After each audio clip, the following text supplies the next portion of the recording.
হে কুলসিত নফস, আর কত? এবার থমকে দাঁড়াও। রব থেকে আর কত দূরে পালিয়ে যাবে? আদৌ কি তুমি পালিয়ে যেতে সক্ষম হবে? হে আমার কুলসিত কালো নফস, তুমি আমায় আমার প্রেমময় রব থেকে আর কত দূরে নিয়ে যাবে? আর কত তাকে ভুলিয়ে রাখবে?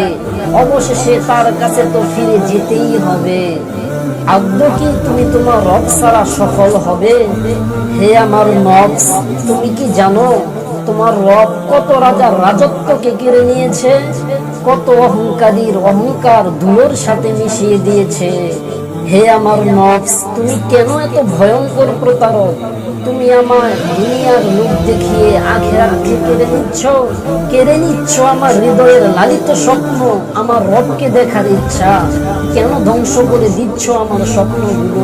আমারও তো ইচ্ছে নবী করিম সাল্লাল্লাহু আলাইহি ওয়াসাল্লামের হাতে হাউজে কাউসারের পানি পান করার। তুমি তো আমার সব ইচ্ছেগুলো শেষ করে দিচ্ছ।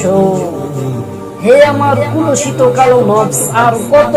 এবার তো ফিরে এসো, সময় তো ফুরিয়ে আসতেছে। আর কত গুনাহের কুটিরে বন্দি থাকবে? তোমার রব তোমার জন্য কত সুন্দর জান্নাত সাজিয়ে রেখেছে।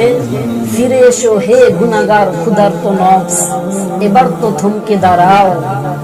আজ থেকে থমকে দাঁড়াও, আর নয়তো রবের নাফরমানি থেকে ফিরে এসো, তওবা করো। কারণ আল্লাহ তাআলা তওবাকারীকে অত্যন্ত বেশি ভালোবাসেন।